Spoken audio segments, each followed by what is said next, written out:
I just want to let you know that ever since I posted that paper that details in granularity the experiences that I had in California through Chapter 10, that deal with the biblical, the pretenses for divine retribution and the biblical permission to use nuclear weapons on California, and how that ties in with the sex trafficking situation and all this kind of stuff, and so in pornography. But you know, a lot of what they've been doing to me since then has to do with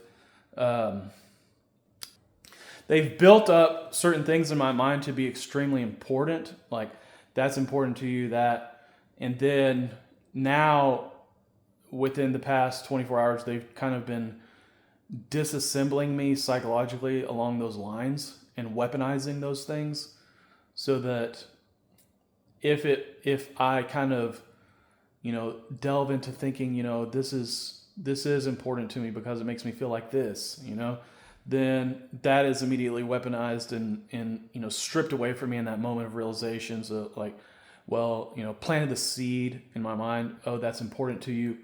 Wait for it to sprout and then rip it out by its roots and then kind of dangle it in front of my face and be like, you know, this is what I just took from you, you know. So and then in addition to that, it's just a lot of persistent, you know, assault.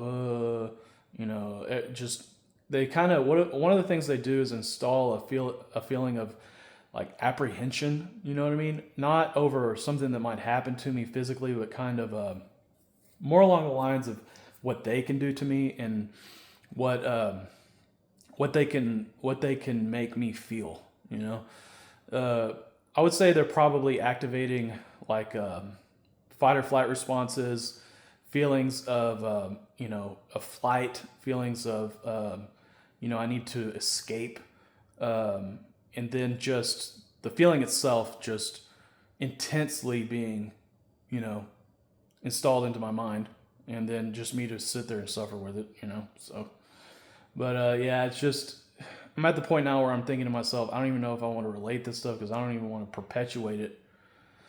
But then if they don't do this to me, then it just seems like they're gonna have to do something to somebody else that's 1,000 times worse, you know. So anyways, just wanted to go ahead and get through it, and so that's what's going on. So that's what they've been doing to me ever since.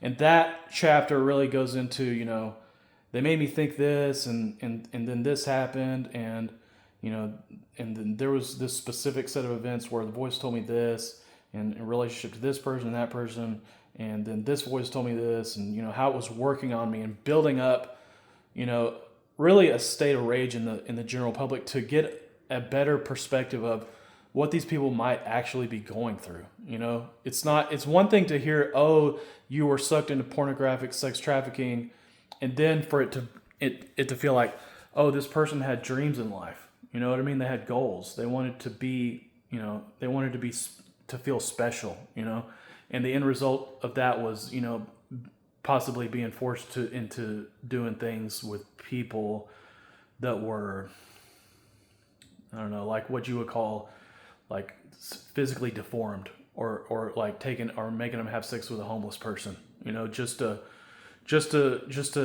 gain some kind of twisted sexual gratification out of that, you know.